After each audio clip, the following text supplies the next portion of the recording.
All right, in this video I'm going to show you how to lay out your header joist 16 inches on center and then build your floor system with your ledger boards, floor joist, header joist. So the first thing you want to do, now look, I've got some really nice lumber. I just happened to actually get really lucky for what they sent me this go around. But you want to take the bad side of your wood and face it up. And you want to mark on the bad side of your wood. In this particular case, I'm going to take both of these, put the stamp up. Both of these are 48 inches and they're the exact same length. Mark out your header joist. On my pencil, first mark's going to be 1.5 inches. All right?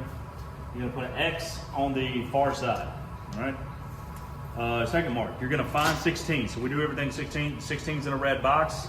Once you find that 16, you're going to go back 3/4. Put a mark at 15 1/4. You're going to put an X on the red box side. Find 32, which is another red box. You go back 3/4. Put a mark at 31 1/4. And you just keep repeating that pattern on mill. You can do that all the way down. At the very end down here, we're going to come back another 1.5 inches. 46 1/2. 48 minus 1.5 inches. So all of my boards, you should know this already. Otherwise, I probably wouldn't ask you to bend skills. All of my boards are going to be 1.5 inches thick. So that being 1.5 inches thick, I forgot to grab a speed square. I'll grab one real fast.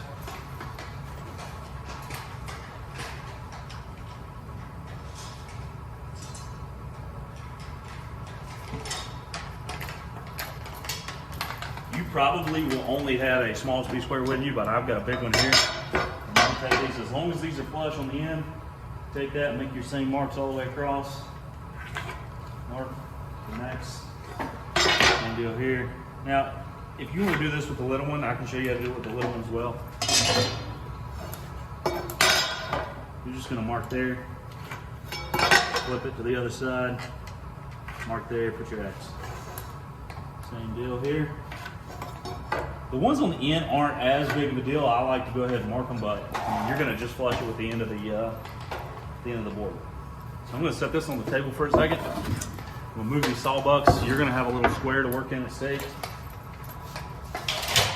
They do like for you to keep your area clean. So as you're working, they like to make sure that you don't have a whole bunch of scrap. And if you do got a bunch of scrap, like pick the little pieces in a pile somewhere. All right, I'm going to build with the header joist towards you. All right, so as you can see, my marks are going to face the inside. I'm going to take this one. Marks are going to face the inside. Now, if you look at how I'm spinning that, if I do that right there,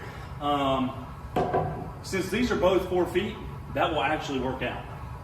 But if they weren't 4 feet, all right, I would need to take it, flip it like this, and keep it on the same side. That way that everything stays lined up. Otherwise, you won't have lined up. Now, since they're both 4 feet, and 4 feet is an increment of 16, all that works out fine. I'm going to put my boards there, put this board here. Try to put the bad side of your wood, all right?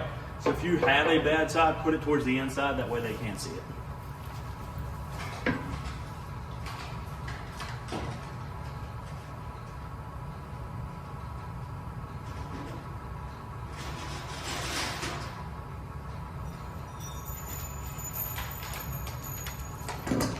I want to grab some 16 penny common nails.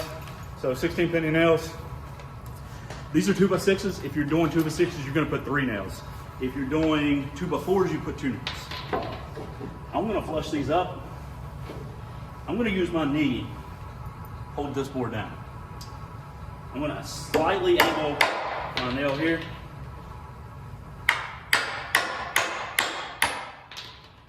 Once I get it in there,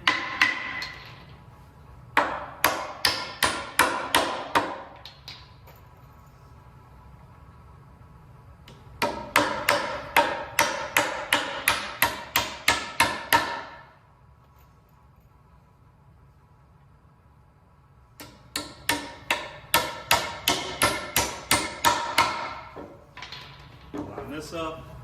So it really doesn't matter which way the bad side is on this. You just want to make sure you cover up the X. If you've got a board that's twisted, put the edge of it on the line here, nail it in place, and then you'll have to pull the bottom side to the line. Mine is not twisted, but I'll show you what it kind of looks like if you were. I always start with the top nail, just because it's easier to get to. Make sure you're still on your line here. If you'll notice, before I get that nail all the way in, I check to make sure I'm on the line. That way, if I need to pull it out, I can always pull it out.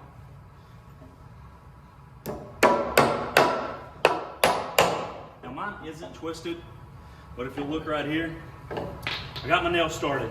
If it was twisted, I'd have to put pressure there, hold it with my hand, and nail it in. All right?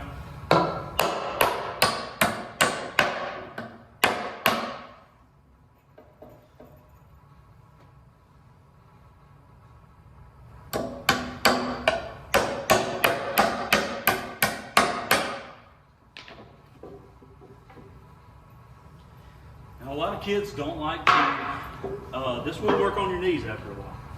A lot of kids don't like to kill their knees, and they like this method.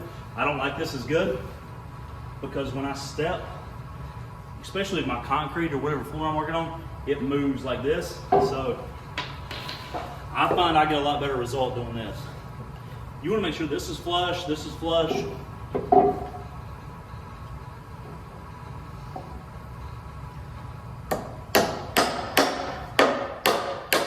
You'll notice my board is still moving while I'm hammering. Once I get my nail started, then I worry about getting everything. So don't worry about lining up everything until you get your nail started. So get your nail started. Nail started. Line it up. Finish nail. All right.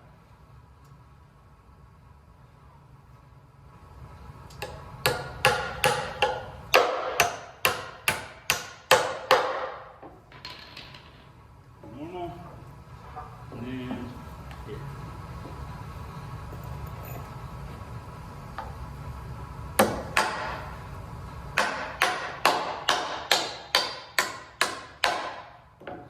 Now, one of the things I'm going to show you in the next video, I'm going to show you how to notch your floor joist and do a ledger board.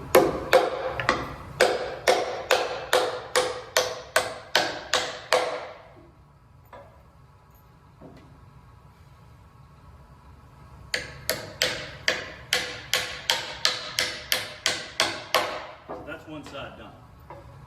Other side, you just flip it up, do the same thing. In the next video, I'm gonna maybe try to splice these two together. I'm gonna show you how to notch these floor joists and then put those in with a ledger board.